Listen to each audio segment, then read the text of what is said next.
দর্শক, এ কথা তো সত্য। দেশের সবাইকে সবাইকে অন্ধকারে রেখে মিয়ানমারে রাখাইনকে করিডোর দেওয়া হচ্ছে। রাখাইনকে তো নয়, যুক্তরাষ্ট্রকে করিডোর দেওয়া হচ্ছে জাতিসংঘ এবং যুক্তরাষ্ট্রের বিশেষ ইচ্ছে অনুযায়ী। এবং এর মধ্য দিয়ে আমাদের সেনাবাহিনীকে বিপদের মুখে ঠেলে দেওয়া হচ্ছে কিনা, তাদেরকে যুদ্ধে জড়িয়ে ফেলার একটা ষড়যন্ত্র থেকে, এবং একই সঙ্গে আমাদের সেনাপ্রধানকে যেসব সিদ্ধান্ত নেওয়া হচ্ছে তার বাইরে রেখে সবকিছু করা হচ্ছে কিনা সে প্রশ্ন উঠছে। এ বিষয়ে পরে কথা বলবো। শুধু এটুকু বলে রাখি প্রথমে যে বিশ্বে যেসব জায়গায় যুদ্ধ চলমান সেসব জায়গায় মানবিক সহায়তার নামে যে করিডোর দেওয়া হয়েছে তা আর মানবিক সহায়তার মধ্যে সীমাবদ্ধ থাকেনি। যুদ্ধে জড়িয়ে পড়েছে সেই সব রাষ্ট্র। এবং যদি আমরা আমাদের মহান স্বাধীনতা যুদ্ধের কথা উল্লেখ করি, ভারত তো করিডোর দিয়েছিল আমাদেরকে, তাই না? আমাদের যে প্রায় 1 কোটি শরণার্থী ভারতে আশ্রয় নিয়েছিলেন, ভারত করিডোর দিয়েছিল বিভিন্ন অঞ্চল দিয়ে, মানুষ সেখানে চলে যেতে পেরেছিল, বা ভারত মানবিক সহায়তা পাঠাচ্ছিল, ভারত যুদ্ধেও সহায়তা করেছে। এই যে ভারতে যে মানবিক কাজগুলো, ভারত তো যুদ্ধে জড়িয়ে পড়েছে। কেন পড়েছিল? তার স্বার্থ ছিল। কিন্তু আমাদের কি স্বার্থ এখানে? যেহেতু সরকারের পক্ষ থেকে বলা হয়েছে যে কিছু শর্ত দেওয়া হয়েছে, সেই শর্ত সম্পর্কেও যা জানা যাচ্ছে আমি এখনই বলছি। তার চেয়েও বড় কথা যে এমন প্যাসেজের জন্য এই যে মানবিক সহায়তার নামে যে নিরাপদ করিডোর, এটির জন্য বঙ্গোপসাগর সিতোয়ে মংডুর উপরের দিক দিয়ে রুট রয়েছে, খোলা আছে। সেই সব জায়গাকে মানবিক রুট হিসেবে ব্যবহার না করে বা প্রস্তাব না দিয়ে জাতিসংঘ এবং যুক্তরাষ্ট্র কেন বাংলাদেশকে বেছে নেওয়া হচ্ছে, এই প্রশ্ন তুলেছেন খোদ মিয়ানমারের সিতোয়েতে বাংলাদেশ মিশনের সাবেক প্রধান নিরাপত্তা বিশ্লেষক অবসরপ্রাপ্ত মেজর ইমদাদুল ইসলাম। তিনি বিবিসিকে এই কথা বলছিলেন। এখন কথা হচ্ছে যে করিডোর দিলেও তাতে রাখাইনে যে বেসামরিক নাগরিকেরা অসহায় অবস্থায় রয়েছেন তাদের হাতে পৌঁছাবে? তার কারণ সেখানে যারা দখল করে আছেন সশস্ত্র গোষ্ঠী আরাকান আর্মির সদস্যরা, তাদের জন্য সব ধরনের পথ বন্ধ করে দিয়েছে মিয়ানমার জান্তা। তো জান্তা সরকার তাদের জন্য সব রুট বন্ধ করে দেওয়ার পরে এখন যেই সহায়তাগুলো বাংলাদেশের মাধ্যমে যাবে, বাংলাদেশের করিডোর হিসেবে ব্যবহার করে, সেগুলো কি সেই বেসামরিক নাগরিকদের হাতে পৌঁছাবে, নাকি আরাকান আর্মির দখলেই তা যাবে? অথবা সরাসরি বললে, এর আগে তো বলেছে যে আসলে মানবিক সহায়তার নামে কি যাবে? যুদ্ধাস্ত্র, গোলাবারুদ, অস্ত্র সরঞ্জাম। যাক, এখন বিষয় হচ্ছে যে আমাদের পররাষ্ট্র উপদেষ্টা গত রোববার সচিবালয়ের সাংবাদিকদের সামনে বলছিলেন যে নীতিগতভাবে সরকার সিদ্ধান্ত নিয়েছে রাখাইনে করিডোর দেবে বাংলাদেশ। তো সেই সিদ্ধান্ত নেওয়া হলেও কিছু শর্ত বাংলাদেশ দিয়েছে। প্রশ্ন উঠছিল, আমি নিজেও প্রশ্ন করেছি, কি সেই সব গোপন শর্ত? মজার বিষয় হচ্ছে এখন সরকারের পক্ষ থেকে যে শর্তগুলোর কথা ছড়ানো হচ্ছে, কোনো কোনো গণমাধ্যমে এসেছে, এগুলো আমাদের কাছে একেবারেই অবিশ্বাস্য, আর যদি সত্যও হয় তাহলেও হাস্যকর। সরকার যে শর্তগুলো দিয়েছে তার মধ্যে সহায়ক পরিবেশ, বৈষম্যহীন এবং শর্তহীনভাবে সবাইকে ত্রাণ বিতরণের উপর জোর দেওয়া হয়েছে। সহায়ক পরিবেশ বলতে কি বোঝানো হয়েছে? ত্রাণ পরিবহন এবং বিতরণের জন্য রাখাইনের সহায়ক পরিবেশ তৈরি না হলে ত্রাণ সরবরাহ ব্যাহত হতে পারে। এর জন্য যুদ্ধ বিরতি বা এমন একটি অ্যারেঞ্জমেন্ট প্রয়োজন যেখানে বাংলাদেশ থেকে জাতিসংঘের মাধ্যমে ত্রাণ বিতরণ ও বিতরণ ব্যবস্থায় কোনো ধরনের বিরূপ প্রভাব ফেলবে না। আর বৈষম্যহীন ত্রাণ বিতরণ বলতে কি বুঝিয়েছে? যে রাখাইনে আরাকানি, রোহিঙ্গা ও অন্যান্য জাতিগত যে সংখ্যালঘু জনগোষ্ঠী রয়েছে সবাইকে যেন ত্রাণ বিতরণ করা হয়, বৈষম্যহীন ত্রাণ বিতরণ। আর কি বলা হয়েছে? শর্তহীন ত্রাণ বিতরণ। এতে কি বলা হচ্ছে? ত্রাণ বিতরণের সময় কোনো ধরনের শর্ত আরোপ করা যাবে না, অর্থাৎ কোনো ধরনের কাজ করলে বা না করলে বিতরণ করা হবে বা অন্য কোনো ধরনের শর্ত আরোপ করা যাবে না। ওইখানে সবাই ত্রাণ পাচ্ছে কি পাচ্ছে না এটা তো জাতিসংঘের বিষয় এবং যেই উদ্দেশ্য নিয়ে যুক্তরাষ্ট্র আসছে তার বিষয়। বাংলাদেশের এরকম মহান উদার না হলেও চলবে এই মুহূর্তে, অবশ্যই চলবে, বাংলাদেশের দেখার দরকার নেই। আর এগুলো বাংলাদেশ দেখে কি করবে? এগুলো তো লোক দেখানোর শর্ত। সরকারের পক্ষ থেকে এগুলো সরকারের সংশ্লিষ্ট দায়িত্বশীল কোনো ব্যক্তি নিজের রেফারেন্সের কথাগুলো বলেনি, তবে কোনো না কোনো গণমাধ্যমে এগুলো তোলা হচ্ছে যে এই শর্ত দিয়েছে। এই শর্ত দিয়ে আমাদের লাভ কি? বরং আমরা দেখব আমাদের নিরাপত্তার ঝুঁকি কোথায় রয়েছে, আমাদের জাতীয় নিরাপত্তা কোথায় বিঘ্নিত হচ্ছে, আমাদের যুদ্ধে জড়িয়ে পড়ার কোনো সম্ভাবনা রয়েছে কিনা। এবং এমনিতেই এই যে রুটটি যেখান থেকে বাংলাদেশের টেকনাফ দিয়ে যে করিডোর দেওয়া হবে, যে কথাবার্তা চলছে, সেই রুটটি মিয়ানমারের অবৈধ অস্ত্র এবং যে বিপুল পরিমাণ মাদক সেখানে উৎপাদন করা হয় তা চোরাচালানের জন্য আন্তঃসীমান্ত হিসেবে ব্যবহৃত হয়। যদি করিডোর দেওয়া হয় তাহলে খুব সহজে এইসব অস্ত্র এবং মাদক বিভিন্ন জায়গায় চোরাচালানের রুট হিসেবে ব্যবহার করা হবে। খুব স্বাভাবিক এগুলা। এবং সবচেয়ে বড় কথা যে আলোচনাটি এসেছে যে মিয়ানমারের মানবিক সহায়তা দেওয়া হবে রাখাইন অঞ্চলে। মিয়ানমারের সামরিক সরকার বা যেই রাখাইন অঞ্চলে যাবে, সেই রাখাইন যাদের দখলে আরাকান আর্মি এবং সেখানে আরো যারা প্রভাব বিস্তার করে আছে অন্যান্য যেসব সশস্ত্র গোষ্ঠী রয়েছে, তাদের ঐকমত্যের ভিত্তিতে কি এই করিডোরটা দেওয়া হচ্ছে? তার চেয়ে বড় কথা, যদি প্রথমে বলছিলাম যে আমাদের সবাইকে অন্ধকারে রেখে সরকার কেন একাই সিদ্ধান্ত নিতে যাচ্ছে, বিএনপি মহাসচিব মির্জা ফখরুল ইসলাম আলমগীর বলেছেন যে বাংলাদেশ আরেকটি গাজা হোক, তা আমরা চাই না। এবং সবেমাত্র কথা বলা শুরু করেছে, আমরা চাই বিএনপির মতো প্রতিটি রাজনৈতিক দল তাদের অধিকার থেকে তারা এই বাংলাদেশের স্টেক হোল্ডার হিসেবে যেন সরকারের কাছে জবাবদিহিতে চায়। আর একটি অনির্বাচিত সরকার কোন দুঃসাহসে সবার সঙ্গে পরামর্শ ছাড়া এই ধরনের সিদ্ধান্ত নেয়, নীতিগত সিদ্ধান্ত নেয়। তার চেয়েও বড় কথা, যেহেতু এটি জাতীয় নিরাপত্তার ইস্যু, সেখানে সেনাবাহিনীর সঙ্গে কি আলোচনা করা হয়েছে, সেনা প্রধানের মতামত নেওয়া হয়েছে? আমার ব্যক্তিগত ধারণা সেনাবাহিনী এই ধরনের কোনো ইতিবাচক সিদ্ধান্ত বা তাদের মানসিকতার কথা জানায়নি। এটি আমি বিশ্বাস করি। তার কারণ এই বাংলাদেশ প্রক্সি ওয়ারের মধ্যে যাচ্ছে।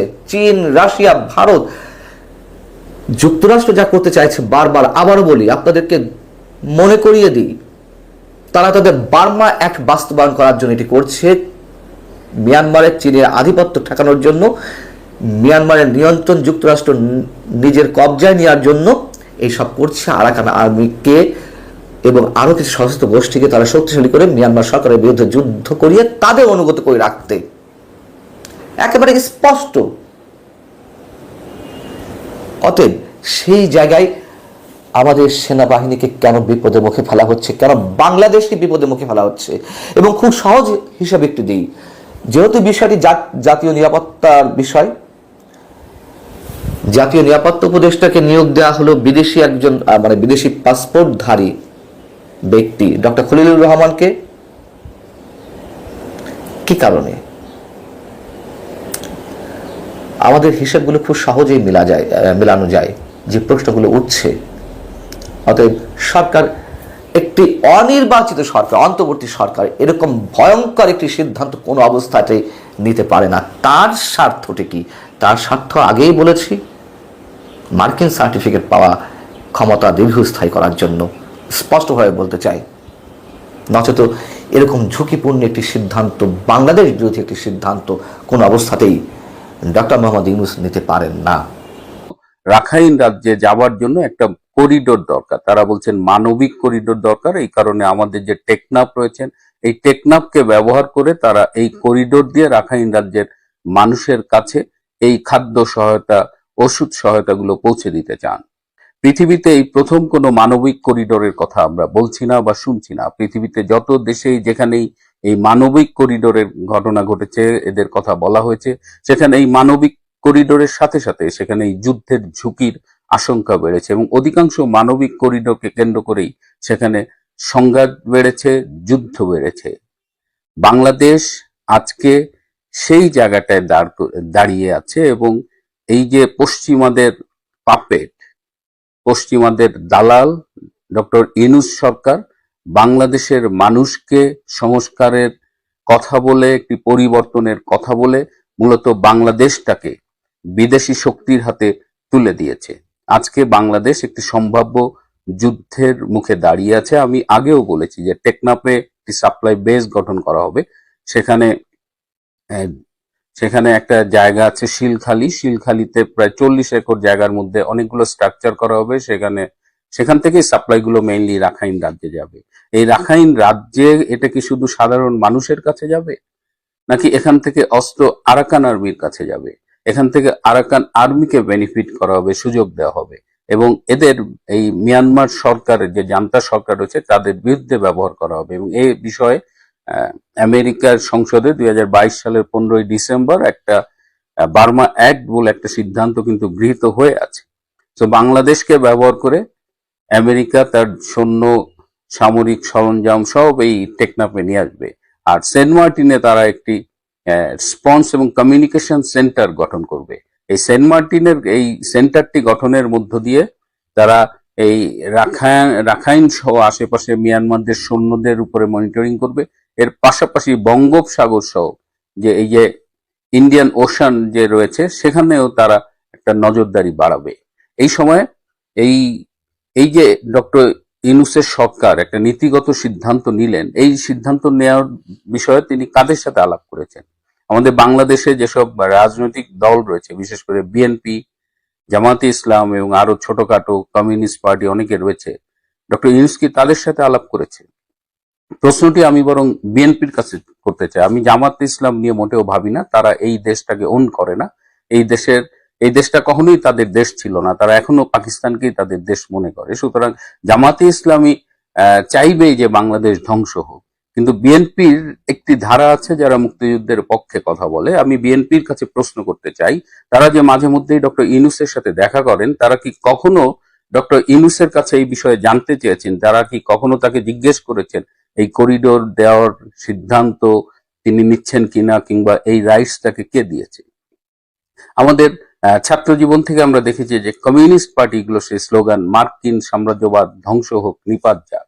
বাংলাদেশের কমিউনিস্ট পার্টি ও বাংলাদেশ যারা শেখ হাসিনা সরকারকে সরিয়ে দেওয়ার জন্য রাজপথে নেমেছিল লাল বিপ্লবের স্বপ্ন বুকে নিয়ে, সেই কমিউনিস্ট পার্টি ও বাংলাদেশ কোথায়? সেই সব বাম রাজনৈতিক দল কোথায় যারা মার্কিন সাম্রাজ্যবাদের পতন চেয়ে মুখে ফেনা তুলেছিল? তারা কি আজ ডক্টর ইউনূসের সরকারকে প্রশ্ন করেছে কেন বাংলাদেশের একটি ভূখণ্ডকে বিদেশের হাতে তুলে দেওয়া হচ্ছে, বিদেশি শক্তির হাতে তুলে দেওয়া হচ্ছে? নাকি ক্ষমতার উচ্ছিষ্ট পেয়ে সবাই আপনারা মনে করছেন আমাদেরটুকু তো আমরা পেলাম, দেশ গোল্লায় যায় যাক? আমি আপনাদের একটা ছোট্ট ভিডিও দেখাবো, এই ভিডিও দেখার পরে আমি বাকি অংশটা বলবো। এর পরের যেটা ষড়যন্ত্র সেটা হচ্ছে ইলেকশনই হতে দেবে না, তবে দেবে। আর আমার ক্ষমতায় আসতেও অসুবিধা হবে না যদি আমি বাংলাদেশে কারো এয়ারবেস করতে দিই, ঘাঁটি করতে দিই, তাহলে আমার কোনো অসুবিধা নাই। কোনো এক সাদা চামড়ারই প্রস্তাব, ইস্তিমোর মতো বাংলাদেশেরও একটা অংশ নিয়ে, তারপরে চিটাগাং, মিয়ানমার, এখানে একটা খ্রিস্টান স্টেট বানাবে, বে অফ বেঙ্গলে একটা ঘাঁটি করবে। তার কারণ হচ্ছে যে বে অফ বেঙ্গল এবং ভারত মহাসাগর, এখানে প্রাচীনকাল থেকে ব্যবসা বাণিজ্য চলে। আর এই জায়গাটায় কোনো রকম কোনো কন্ট্রোভার্সি নাই, এখানে কিন্তু কোনো কারো মানে ওরকম দ্বন্দ্ব নাই।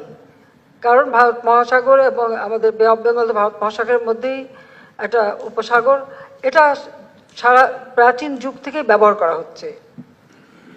এই জায়গাটার উপরে অনেকেরই নজর, তো সেটা আমি হতে দিচ্ছি না, এটাও আমার একটা অপরাধ।